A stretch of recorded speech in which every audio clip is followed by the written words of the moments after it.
we are preempting your regular scheduled program, Digital Soul Showcase TV, to bring you this special remembrance of a good brother who served the people across the global diaspora, Takuna El Shabazz. Books say, be ye also ready. Elder Luka Legba, thank you. Because a lot of times, I know if I was someone that wasn't familiar with an organization or a book or something, I need someone to share some information before I go out and purchase, or let's say buy into an organization, by joining. So this is the overview, because we need you, and you need we. How about that? Not us, but we, because we're all in this thing together. Everybody remember that song? Okay, so without further ado, we're going to have come to the roster, or rostrum, as they say, Elder Takuna Milana El Shabazz. Now, before he steps up here, you got to understand, he has books at the back. That book is entitled Black I Am Cajun Creole I'm Not. He always is saying that. If you know him, he's going to tell you that every day. Okay? But he's also an entrepreneur. Real estate. I think he might have a few ducks somewhere and goats. I don't know. Brothers into everything. But I know he worked in the juvenile, not work with him per se, because that would almost entail that they owned him. He advised the juvenile criminal justice system. How about that as a rewording? He's always around the community. Like my grandmother used to say, like him or love him, you got to tolerate him and deal with him, because he's going to give you the unadulterated truth. So put your hands together for our Elder Takuna Milana El Shabazz.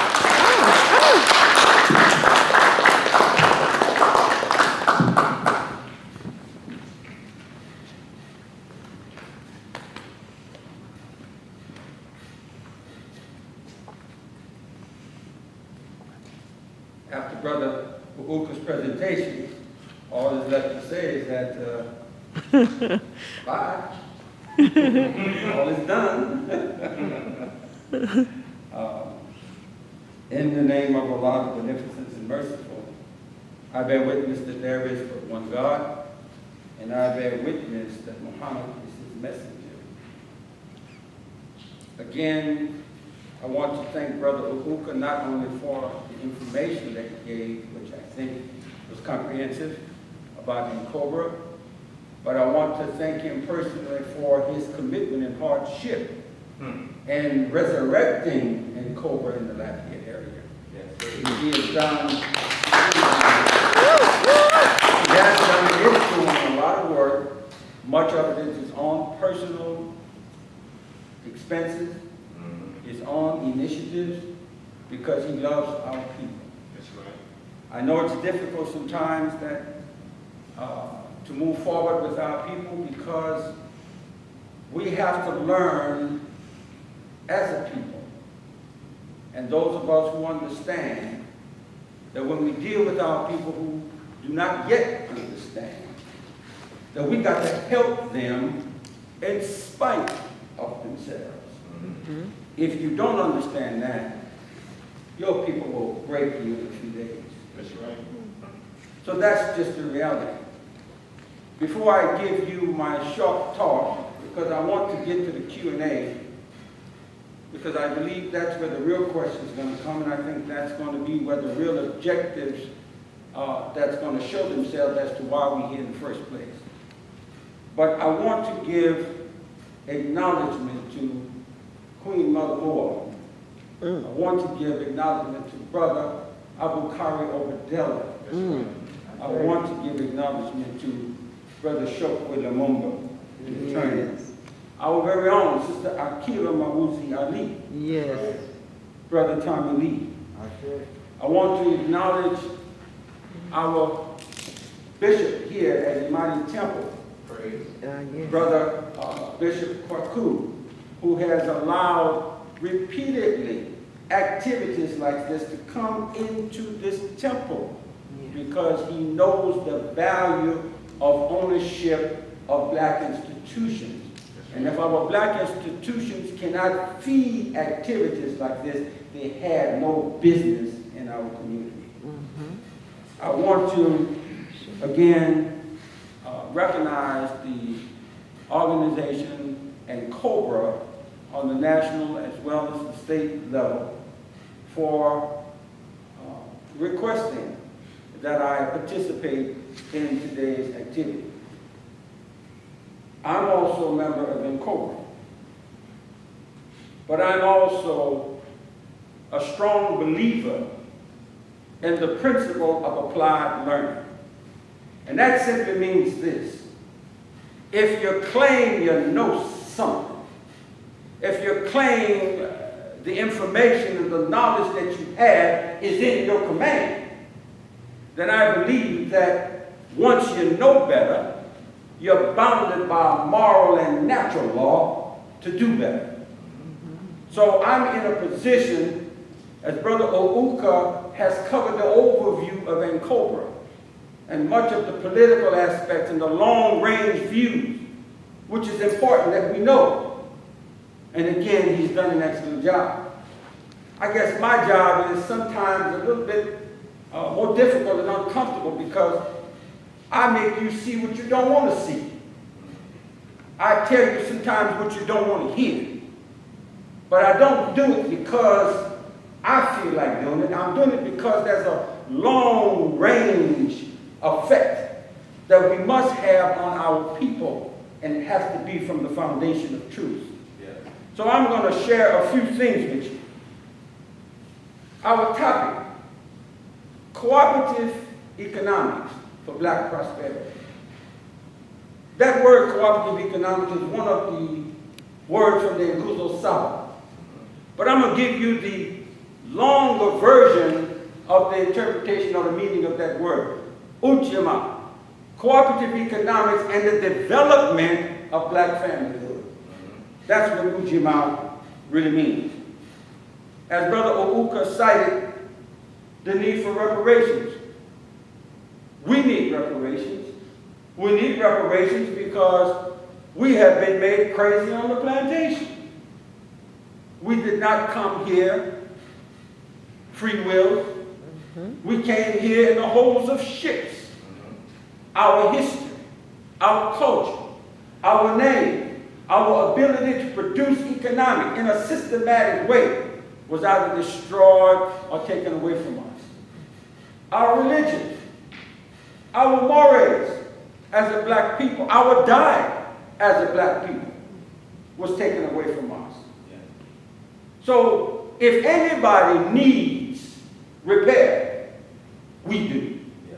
And the fact that you have become comfortable with a state of self-hatred, a state of craziness, does not make you a functional and productive person as a black person. And I'm going to kind of bring some of that out to you today, not for the purpose of trying to make you feel bad. Matter of fact, I know that most of the people in here, I'm talking to the choir, but it's the ones that are not here that may be captured on the film that might be listening to this later, watching it later, hopefully might get some benefit. But the point is, brothers and sisters, we have some repairs, and reparations is needed for what? Reparations is needed to repair or replace our crazy psyche as a people. Reparations is needed to repair or replace the so-called educational systems that we have. Reparations is needed to challenge our historical perspective we say we have. Reparations is needed to build institutions to bring you the cultural truth of who you are. Reparations is needed in order to challenge the adverse and the counterproductive social behavior that we demonstrate. Reparations is needed to deal with the spirituality and our so-called understanding of religion. Now, when you start dealing with those areas, you talk about conflict with people. But let me ask you this. How can you practice cooperative economics, which simply means that we all must work together for common causes for the good of the whole. How can you work collectively together with this fragmented black man and black woman who's in and out, who's black on occasion, black on special occasion, black when it's convenient, and something else other times? In order for cooperative economics to take place, we have to become whole. So I'm going to help you understand how we get there and what's needed. And I'm going to do this by first understanding, I want you to understand simply something Brother Uber said, which is true. We're talking about cooperative economics. Dr. Amos Wilson did say, and I'm going to repeat that. An economic system, in spite of what you've been told in your academic arenas, an economic system is not rooted in money. An economic system is rooted in relationships. We don't have a powerful economic system because our relationship with each other is faulty. Yes. You will not do business with me if you think I just talked about your God. You will not do business with me if you colored, I'm Negro, he thinks he's educated, or you at the Creole rendezvous. Yes. You can't get together and pool your dollars together because there is no proper relationship to channel the economics that we need to pool together. So unless we give serious thought to that, there could be no cooperative, no ujima among black people. Right. The Honorable Elijah Muhammad teaches us a very important lesson in terms of developing the black community. He says, in order for you to build a black community, you must build the people of that community into the knowledge of themselves. Once you build the people of that community in the knowledge of themselves, they will exercise a God-given intelligence to know what institutions must be built, those that are in existence, whether they're serving our interests or not, and if institutions are needed, they will focus their energy and resources to build up institutions that are needed to service the people's interests. But if you're fragmented and don't know who you are, like some of us in this particular community, we're trying to create Creoleville, a second-class, third-class citizenship. Are you accepting and not even opposing your definition of as a human being as raised in cages? A word synonymous with the word nigger. And if you call yourself a Raging Cajun or walk around with your Raging Cajun t-shirt and then want to sue the white boy the following week because he called you a nigger, sit down, Negro. You're lost. You have no connection to your own reality. Yes. So when we talk about cooperative economics and spending our money with each other, how are you going to spend money with me if you got your Raging Cajun t-shirt and I said, Negro, please take that shirt off? There you go. No more money's coming this way. That's why Amos Wilson said economics is not rooted in money, but in relationship. Let me give you another clear example that you can relate to, and I want you to relate to. Black churches across America spend annually or have an economic impact annually $418 billion in different denominations. That's with an exception of the Catholic Church. You know why? Because the Catholic Church in its economic design has an internal economic system. So when you go to a black Catholic church, the monies that you contribute to the church goes through a private economic system that the people who contribute to the income, to the income does not have any control or benefit from it unless except by permission from the bishop. Right.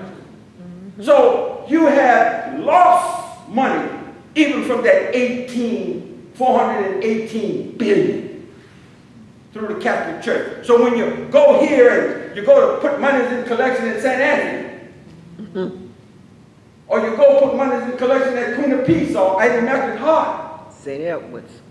you have no economic impact in terms of control what you can do with your monies. Right. Yes. Father said you got to send it to the bishop. The bishop said, I'm going to send it on the south side of town. And I'm going to give you what I want when I want, based on what you tell me your needs are. And I make sure your needs are not going to be exuberant because they convince you that you're poor. Isn't that a game? That's a game. Serious game. You see, that's a wicked economic game. Now, all of the other black denominations contribute annually $418 billion a year. That's $34.8 billion a month that comes out of the black community through your weak spiritual understanding. We do it in the name of Jesus. We do it in the name of religion. And we're so divided. How much more advanced could we be in terms of uplifting ourselves if we could garnish just 50% of the natural resources that comes from our community? Again, Dr. Wilson said, the system of economics is not rooted in money, rooted in relationships. We have the money. Look at the game we don't see. They convince you that you're poor, you're underserved. But everybody of every other nationality attach themselves to our community and get rich. But we're under poor. We're poor, we're underserved.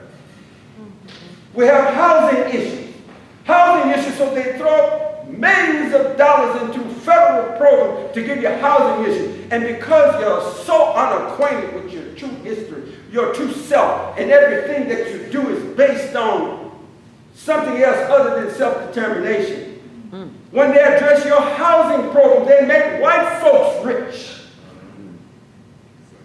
They give a whole section of town, Section 8, but you don't own the homes. They got you sitting down around the table talking about, we're going to develop the black community this way. What you going to develop? 60 to 70% of where we live in the community is owned by white people. Yes. Most of us are tenants. And when you're going to develop any piece of property, whoever is interested in doing the development, they're not going to sit down and talk with the renter. They're going to sit down and talk with who holds the deed to the property. So we're not even at the table. And when they decide that they want that property, they institute gentrification. So reparations is needed because we need institutions that we control to bring our minds up to snuff, if I can say it that way, so that we can be clearer in our thinking, clearer in our strategy, clearer in our goals and objectives in terms of how we can get it. Now, Brother Ouka talked about the external and the internal. He gave you a pretty good view in terms of the external. I'm talking about what we can do right now. I'm talking about how do we get to the point where we say we want cooperative economics and we see evidence of what we believe based on the strategies that we employ by what we do. That means it takes sacrifice. But sacrifice without knowledge becomes a burden. Yes. Sacrifice with knowledge as to why you sacrifice becomes a cause. We've got to understand that the problems of black people cannot be dealt with as a special event. It's a process. It took us 350 years to teach us how to be a slave. We've got to create processes to undo that slave behavior so that we can truly accomplish cooperative economics. Now, if I said anything that is untrue, let me know. If you agree with me, let me hear you. Give me a round. So that means we understand. Now let me show you. You might think you clap back, but you can't. I'm going to show you that we practice economics all the time. We do. But you know what it is? It's not black economics. We practice white ujima. That's what we do. Let me bring it in this way to you. Because I'm trying to be gentle. Because sometimes when I get on this, it can be really rough for some of us. Some of us just faint and fall out and that kind of stuff. You know. So let me put it this way. Why do you think, and this is a rhetorical question because I will give you the answer. Why do you think people celebrate holidays? They celebrate holidays because they want to pass on values and tradition and to promote their collective ujima, their collective economic systems. Correct. That's why people celebrate holidays. Now, which holidays do white folks celebrate? And which holidays do you celebrate? You say you want cooperative economics. You say that we don't have the economic impetus in our community to do for ourselves. So the alternative they tell you is that go get along, talk with FHA, talk with Small Business Association, as Brother Uka say, quit crying for anything and pull yourself up by your bootstrap, but you don't have any boots. But this is where you are. So here we are with our economic challenges. But yet now, we don't have a lifestyle or perception of ourselves historically and culturally different from the oppressor who has us in that condition. Right. We need reparations to help you see this through institutions we can control. So we celebrate, like Europeans, we celebrate Christmas. They celebrate Christmas. Christmas is a lie. You participate in the lie. And each year, you celebrate a lie about your religious belief that was given to you by your oppressor on the plantation. You exercise a spiritual value that is empty because it's rooted in a lie about yourself. That's right. True spirituality of the black man brings you peace, calm, and clarity of mind. But you lie because you celebrate Christmas. Now, what does this have to do with cooperative economics? Jews don't believe in Christmas. But every Christmas you can see Jews on the corner hiding, ho, ho, ho, ho, ho, ho, ho. Because by your belief in Christmas, in this false identity of who they tell you is Jesus, born on Friday, died on Friday, lifted up on Sunday, and told you it was 3 days, and they didn't even count, that ain't nothing but 2. They told you this took place, and then they make it into an emotional holiday in which you honor. So what do you do with all your emotions? I want to celebrate Christmas. How you celebrate Christmas? You buy all the food and all the liquor white folks got. You buy toys that stacked up in your house for your children that you get angry with them 3 days later because it's all there and it's all broken up. And then in January, February, y'all fight with one another because you got all the bills you got to pay that you have to borrow money for. Come on. We don't make the toys. We don't have the grocery stores. we got is some good Christmas, where we empty our pockets over this emotionalism. We do the same for Easter. They got you running around a rabbit. They got you running after a rabbit. You say, you say that's the resurrection of Jesus. The Jesus you know didn't even exist. There was no J during the time. Learn about that man 2,000 years ago, that black revolutionary, and he will bring you a new kind of spirituality and strength. But the one you know, that they take you died and rose again, and that's why we celebrate Easter, you don't understand that it's the emotionalism and the warped values that they're locking you into. Because what do? We empty our pockets again on Easter. We go get the chocolate rabbit. And we believe, because they told us, even though we denied science, all the brilliant people among us, we go dye eggs because we said that the rabbit lay eggs. Rabbits don't lay eggs. So why do we do it? We do it because white folks know that the real history of Easter is rooted in demonic origins. It's rooted in demonic origins in that by you not understanding the true origin of their holidays, you could never reach your full capacity as a whole black human being and exercise Ujima. Because you're not looking to buy nothing or make nothing for Easter for yourself.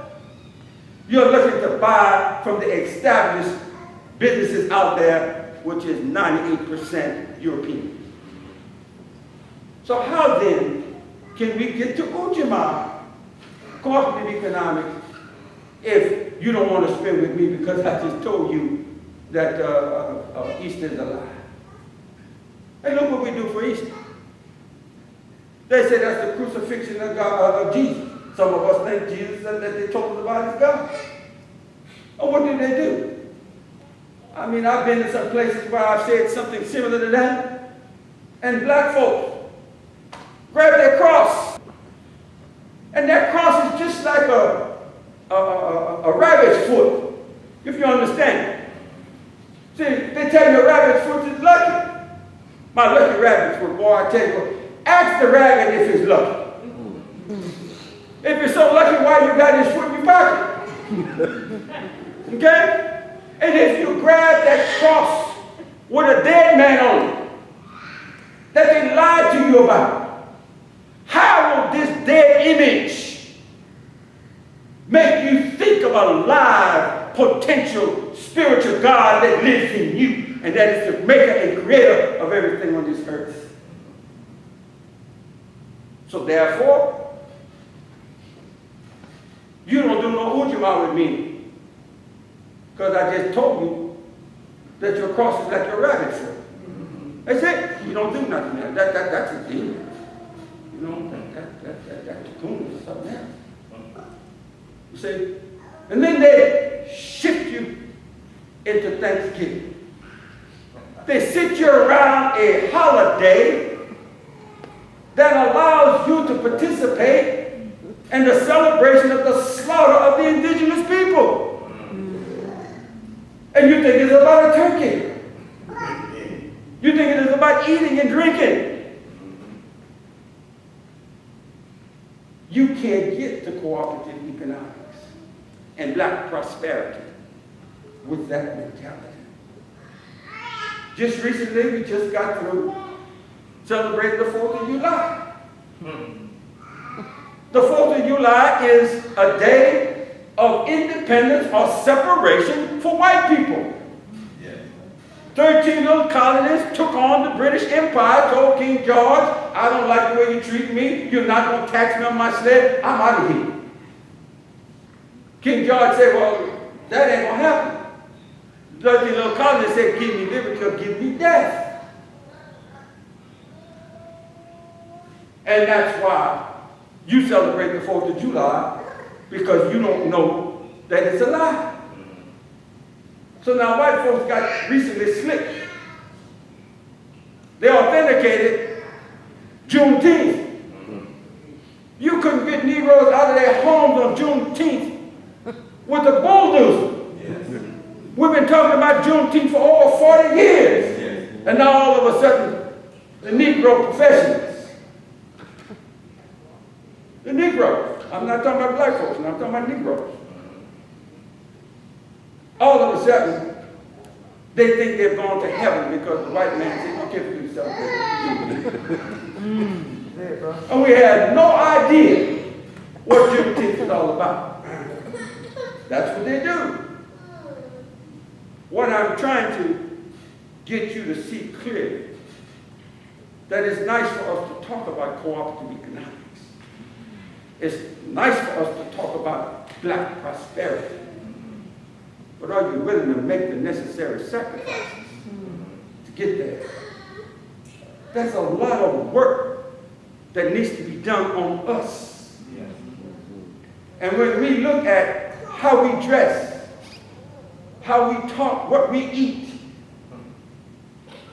you're not dealing from the perspective of a generational perspective that you've gotten from your ancestors. You're getting the perspective of your slave masters who taught you how to drink, taught you how to eat, taught you how to dress. Shape your perspective of the world. Now, beloved brothers and sisters, I don't care what effort you involve with when it comes to reparation or when you call yourself dealing in the black community, trying to promote black interests. If whatever you do, whatever organization you need, if your organization does not hold at the gut of its purpose, self-determination, you're wasting your time. It must be self-determination. Our politics as it stands, that's a long view with some things. But we can get something out of the political structure if our politicians would be more like Brother Pat Lewis, who is here today, and come into organizations or meetings like this. But if they don't exercise the thirst and the need to meet with their people, how are they going to be your true representative? They're going to represent you on the issues of Eurocentric standing, Eurocentric thinking, Eurocentric results, Eurocentric game plan. That's not your business. Self-determination is the key. Now let me give you something that I read it. Let me be nice. Let me say it this way so I can be nice in the process. All money, brothers and sisters, are not necessarily good money. Mm-hmm. When I worked into the prison system, if you played with any of the brothers who played dominoes, how they would exaggerate, slap the dominoes down. Right. Mathematically, their mind was working. Mm-hmm. They could pretty much tell, you know, what domino you had based on what they see on the table. Mm-hmm. So they would give you something at a low value just to wipe you out with another couple of dominoes at a high value. Mm-hmm. Okay? All money is not good money. Right. So when we are given the opportunity to borrow from small loan companies that they say is now that is based on a Eurocentric paradigm for borrowing and for paying back, and you got more restrictions than they had in the further stages of the pandemic in terms of what you can do with the money. That's not good money. Listen, and if you're given the money in such a manner, well, let me give you a metaphor. Because I can give you a lot of numbers, but I'm going to give you a metaphor. Because I know those metaphors stick. See, that's how the man you know as Jesus, that's how he talks. You see? Let me give you a metaphor. Let's assume chickens can talk. Okay? Chicken is a scholar, want to start a business. Okay? So they loan the chicken the money. So the chicken go to the bank and he gets the money. And he tells the chicken, you can go far. You can borrow X amount of dollars. But what you got to do, you got to buy you a Popeyes. You got to buy yourself a space in the franchise with Popeyes. So for you, as a chicken, you got to kill your community to get your inventory. But now listen, they tell you, now if you are a religious or holy chicken, really on your money, you can buy churches. So for you to survive in your business, you've got to figure out how you're going to kill your own community just for inventory. So when white folks give you money, only to open up a club, only to open up another church to add to that 418 billion that we put in white folks' bank on Mondays and Tuesdays, that's not good money. You see the picture I'm painting for you? Yes, sir. That's not good money. So if a financial institution or the route in which you are given opportunity to access money and you don't have the means to do that which is good for yourself and your people in a righteous way, that's not good money. You can't develop no cooperative economics on that. Because when you open up the business, the interest rate and the lack of access to wholesale to get your product will make you, by mere economic reality, make you sell your products higher to your people than the white boy. And he will go, and most of us will go to the white boy because it's cheaper and because we're crazy as hell. So how are you going to get to cooperative economics with that scenario?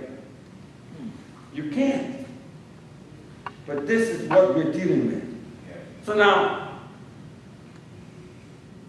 I want to just mention one thing because I'd be remiss if I did. I want to show you just how craziness, and how holidays, and how we've been made to think how it works against us. When I was in my upper 20s, full of fire, I don't know the meaning of being free.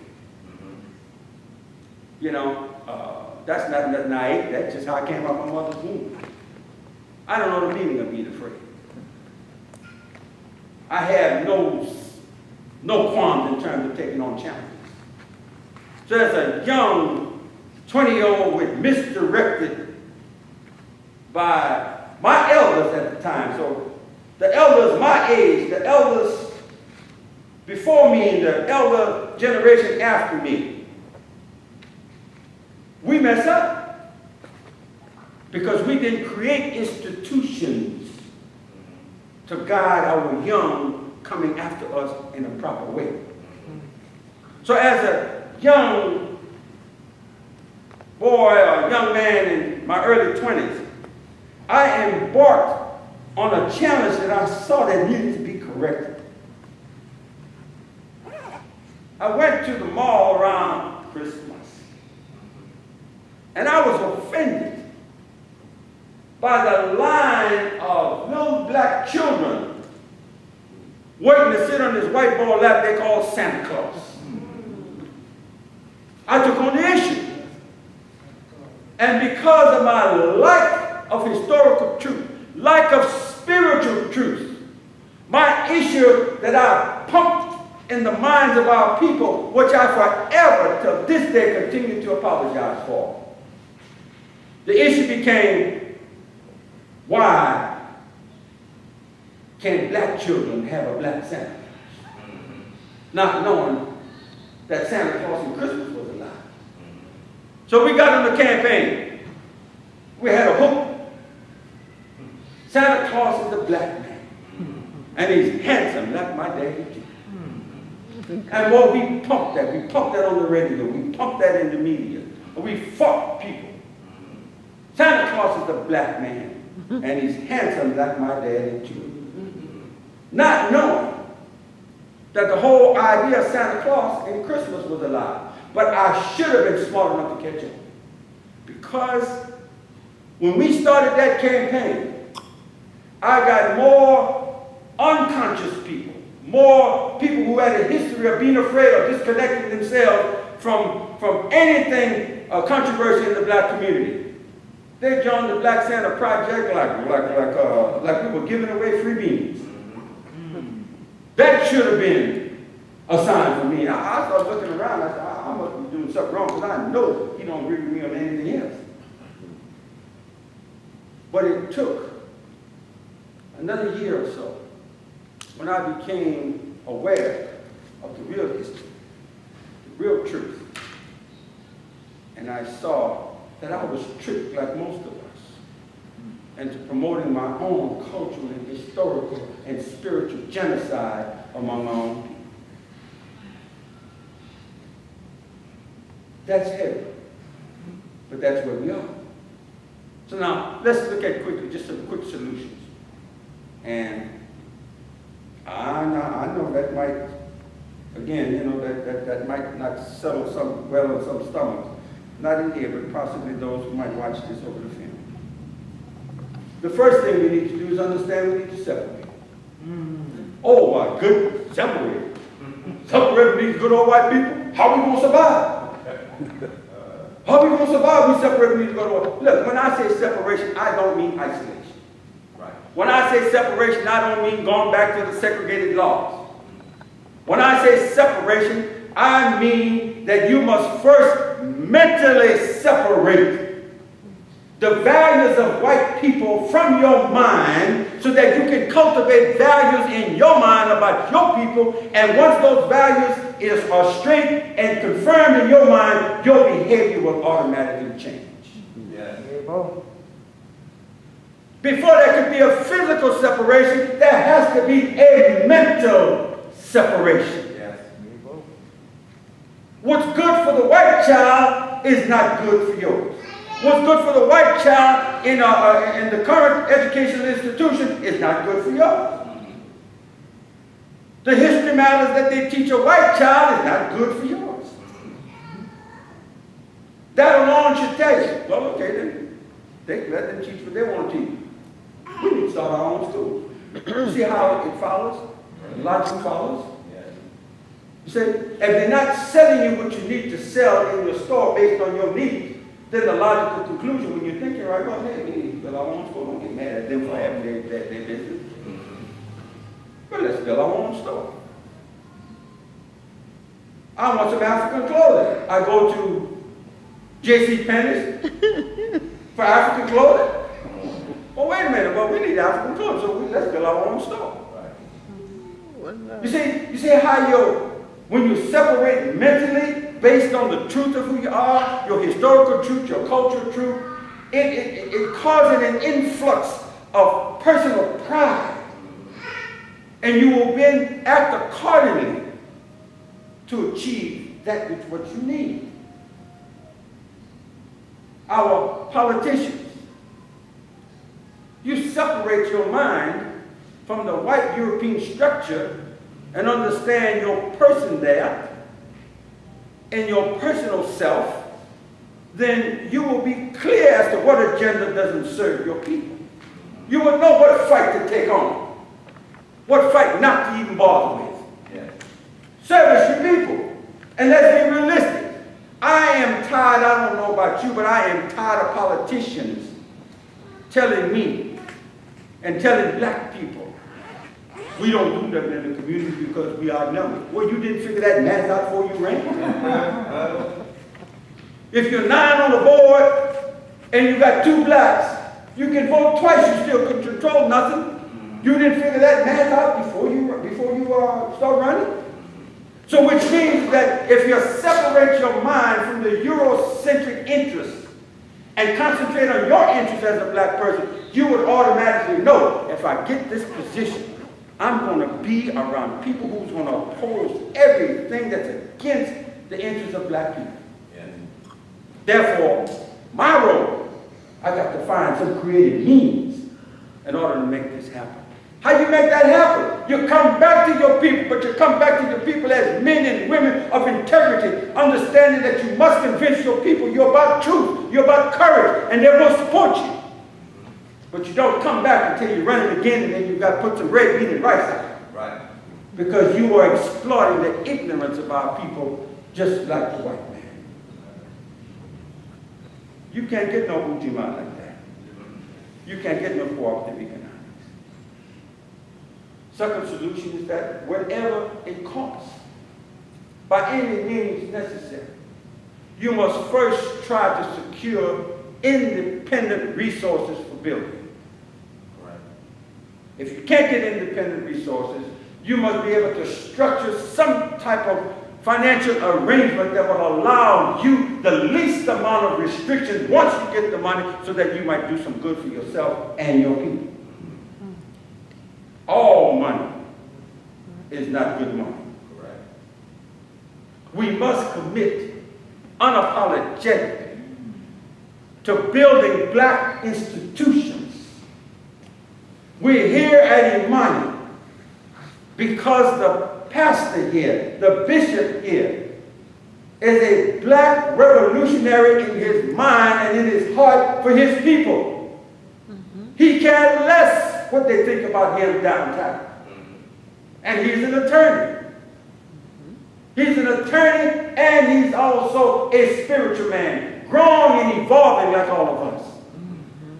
But we have access to this institution because of his insight, and because of his courage, and because he has made the commitment to do some serious self-analysis. And then he's applying the basic principle. And that is, once you know better, you do better. You're bounded by natural and moral law to do better. Yes. So, if we're going to move from just talking about cooperative economics and actually seeing cooperative economics, and we always use this concept, get your education. Get your education. What education? What education? The white man's education or your education? I agree, get education. And I'm saying to you that the true education, the true concept of education, is the only profession that every other profession is predicated on. I'm going to say that again. True education is the only profession that every other profession is predicated on. Because if you become an accountant and you're crazy and you don't know yourself, whatever you do as an accountant, you're going to do for other people. You're going to be too afraid even to do for yourself. I know black history teachers who don't know how to teach black history. Come on. I know black history teachers who are afraid to teach black history. I know black history teachers who can't teach black history because they know it, but their paycheck depends upon them lying to their children. Come on. Now, can you be in that kind of society as a black people and think that you can somehow achieve cooperative economics, Ujima, the development of the black family? That's why we need reparations. This is the internal stuff. You see, reparations is going to come, but reparations is not going to come until we develop a apparatus, politically, economically, socially, and otherwise that say, these people are serious. We don't ask for reparations, we demand reparations. Correct. When you know how to produce your own economics, when we're able to tell 100,000 black people, go here, go there, don't spend your money here, don't spend your money there, somebody's going to give us reparations. But until we can reach that plateau. We can reach that deep-rooted spiritual conviction backed by courage and knowledge and true education. They're going to keep you reading the reparations bill until next 3 or 4 generations. You see? So I don't discount the overview, brother. We need that overview. But the internal is what our national office begin to see now. If they gave us reparations, if they had given us reparations 10, 15 years ago, with the craziness in our mind, the way we think, they would have given it to us on Friday, by Wednesday following week, they'd have had it all back. Yeah. We wouldn't have built nothing. Because reparation requires for black people, we need land. We need access to resources. We need to build our own institutions. We need to cultivate an educational environment that's going to have little black children growing up thinking and acting like black children. Right. We need reparations to build institutions and take care of our elderly. We need reparations to build institutions to govern our behavior in our social systems that is fair and just, and we don't have to worry about nobody killing us. You're despised by a system in which you put the hands of justice in their hands for you and for your children. Reparations is not for us to sit around waiting for some politics to occur so that we can get a check. It doesn't work that way. Let me close with this statement, then we're going to go to the Q&A, brother, which is, I hope is the part that brings out the true objectives. I want to say this in closing. Brothers and sisters, it is far better for black people to endure the growing pains of self-governance with all its initial flaws than be satisfied with being governed by a hypocritical system of white supremacy. It's better, brothers and sisters, for us to fight for different means to get the self-determination than to not be knowledgeable enough to know that the fight is needed. I want you to know that if I have said anything that touched your personal circle, it's all out of love. I don't mean to disparage anybody's religious beliefs, and I don't mean to disparage anybody's opinion, but I'm going to tell you what I tell all black people. Before you come at me and start arguing about that craziness, you better go get you an opinion. Because what you got, you're telling me something about the white boy, what he taught you. Go get a black opinion, then come talk to me. Come argue with me. You say, but until then, I love you. You love me. And we can do that and go on Sesame Street and swing with Barney. You know what I mean? But I love you. Thank you for listening. Assalamu alaikum.